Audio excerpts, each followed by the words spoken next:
Tension नको घेऊ पव्या bye, तुला माहिती नाही निकालाच्या दिवशी राडा होणार, कारण आपला भाऊ निवडून येणार. ते खरंच दोन फटके बसले मला लय कंटाळा असतो शाळेत जायचा. एवढा भारी मकान होता ना की अजून एक पोरगी होती, तीन मी अख्खा खाल्ला तो मकान. अनुभव कसा घेता येतो दुसऱ्यांकडून. आठवणीत राहण्यासारखा प्रसंग म्हणजे वर्गमंत्रीच होते. इनकम्प्लीट वर्क असून तेव्हा मित्र मला पाठवतात. मला विलन आणि कॉमेडीची भूमिका करायला आवडते.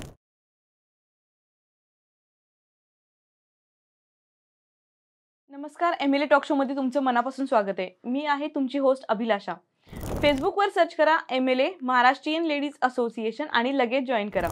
लिटिल स्टार सिरीज मध्ये तुमचं मनापासून स्वागत आहे. या युट्यूब चॅनलला पण सबस्क्राईब करायला नक्की विसरू नका. सो आज आपल्या पॉडकास्टमध्ये आहे एक बाल कलाकार ज्यांनी अगदी लहान वयात अभिनयाच्या दुनियामध्ये आपली छाप उमटवली आहे. पुण्यामधील बाणेरमध्ये राहणारा फक्त 10 वर्ष असणारा राजवीर गणेश चाकणकर. सो हा मुलगा आज चित्रपट, वेब सिरीज, रॅप आणि प्रोजेक्ट मधनं प्रेक्षकांच्या मनात घर करत आहे. कर्मयोगी, आबासाहेब, हो विचारवंत, टॉपर वर्सेस बॅकबेंचर, वर्गमंत्री यासारख्या गाजलेल्या प्रोजेक्ट्स मध्ये त्याने दमदार भूमिका केल्या आहेत. सो अभिनयासोबत चित्रकला, कबड्डीची पण खूप आवड आहे. चला तर भेटूया राजवीरला. हॅलो राजवीर. हॅलो. स्वागत आहे या पॉडकास्ट मध्ये. कसं वाटतंय तुला? मला छानच वाटतंय. छानच वाटतंय. सो इतक्या कमी वयामध्ये तू वेगवेगळं काम केलंयस, चित्रपट, रॅप, वेब सिरीज.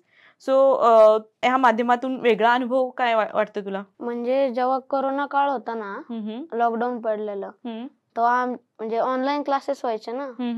मग आमची शाळा आम्हाला गोष्टी किंवा कविता पाठ करून म्हणजे पाठवायला लावायची ना. मग तेव्हा माझी मम्मी व्हिडिओ काढायची. मग ते मम्मीला वाटलं की हा अभिनय क्षेत्रात करू शकेल, म्हणून मग तिने मला या क्षेत्रात घातलं. अच्छा, ओके, सुपर. सो कर्मयोगी आबासाहेब या चित्रपटामध्ये तू बाल मित्राची भूमिका केलीस. तर त्या भूमिकेसाठी तू काही केलं होतंस का वेगळं स्पेशल? नाही, स्पेशल असं काहीच नाही. वेगळी ऍक्टिंग वगैरे तयारी नव्हती केलेली? नव्हती. ओके. म्हणजे त्यांनी आम्हाला रोल बी म्हणजे नाव सुद्धा सांगितलं नव्हतं, रोल बी सांगितला नव्हता.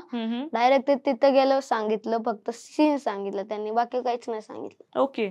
सो डायरेक्टली तू ऑन स्क्रीन हे प्रोजेक्ट केलंय तुला? हो. Super super. सो हो विचारवंत आणि टॉपर वर्सेस बॅकबेंचर ह्या 2 रॅप प्रोजेक्ट मध्ये तू काम केलंस, तर त्यामध्ये काय तुला शिकायला मिळालं? हो विचारवंत म्हणजे माझा पहिला प्रोजेक्ट होता तो, आणि त्याच्यात मला म्हणजे भिकाऱ्याचा रोल दिलता. आणि ते अंडर पॅन्टीवरती शूटिंग करायचं होतं. ते कसं तरीच वाटत होतं पहिल्यांदा, पण प्रीतम सरांनी समजून सांगितलं की म्हणजे ह्या इंडस्ट्रीमध्ये जायचं असेल तर मग असं करावंच लागतं. म्हणून मग ते मला कळायला लागलं हळूहळू. आणि मग त्याच्यानंतर टॉपर वर्सेस बॅकबेंचरला आम्हाला म्हणजे ते तालाला ताळ मिळवायचे होते ना. बरोबर. ते जमतच नव्हतं. हो, ते मिळतच नव्हते आमचे कुणाचे. मग संजय दादांनी येऊन आम्हाला समजावलं असं असं करायचं असतं. मग त्याच्यानंतर तो एवढा हिट झाला ना रॅप. खूपच भारी. तुला आठवते काही बोल त्यातले? आता त्याला वर्ष झालं. अच्छा, 1 वर्ष झालं का? बर बर, ठीक आहे. सो खास रे टीव्ही वरचा वर्गमंत्री हे वेब सिरीज खूपच लोकप्रिय झालं. तर त्यासाठी काही भूमिकेसाठी काही तयारी केली होती तू स्पेशली? हो. काय काय केलं होतं? म्हणजे खास रे टीव्ही म्हणजे त्यांच्यातले सगळेच भारी आहेत, खासच आहेत, म्हणून ती वेब सिरीज खास ठरली, म्हणजे लोकप्रिय झाली. आणि मी ऑडिशन 23 एप्रिल 2023 मध्ये दिलती. आणि त्या ऑडिशनच्या नंतर आम्हाला 3 महिन्यांच्या नंतर फोन आला की तुम्हाला लुक टेस्टला यायला लागेल. बर. मम्मीला वाटलं आता होईन का नाही. मग तिथं गेल्यावर त्यांनी सांगितलं तुम्हाला दुसऱ्या दिवशी लगेच वर्कशॉपला यायला लागेल. बर. मग वर्कशॉपच्या दिवशी आम्हाला अजिंक्य दादांनी सगळे रोल किंवा आणखी वेब सिरीज समजून सांगितली, असे रोल आहेत तुमच्या सगळ्यांचे. आणि मग आम्ही ते तिथं डायरेक्ट क्लिक केलं सेट वरती, आणि त्यांनी आम्हाला स्क्रिप्ट दिलती. बर, सुपर. सो रानखळ हा एक नवीन चित्रपट येतोय. हो. तर त्याच्या मधली भूमिका काय आहे तुझी? माझी भूमिका सूरज आहे. म्हणजे त्याच्यात हा एक सीन होता की माझे पप्पा मला मारते, ते खोटं दाखवायचं होतं, कारण की मी शाळेतच जात नसतो.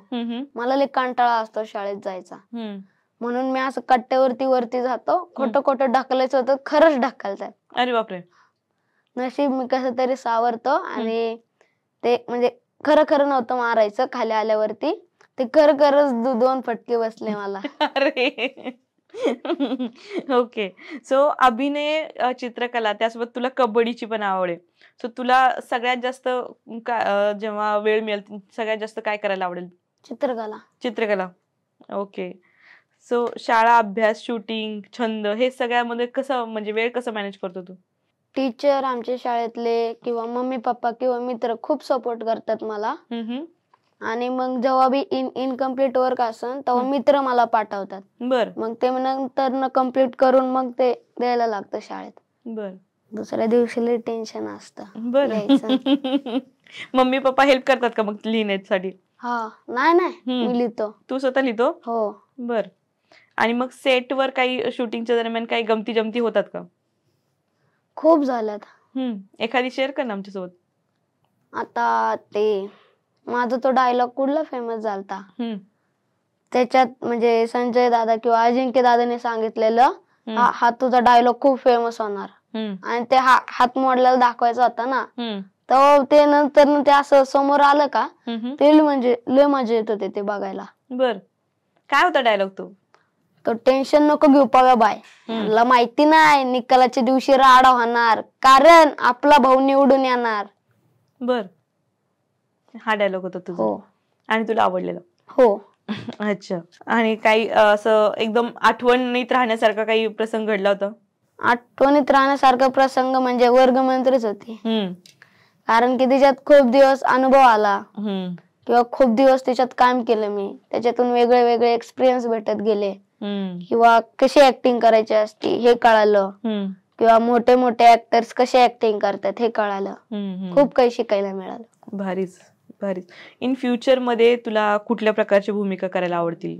गंभीर का विनोदी किंवा साहसी? मला विलन आणि कॉमेडीची भूमिका करायला आवडेल. अच्छा. असं का?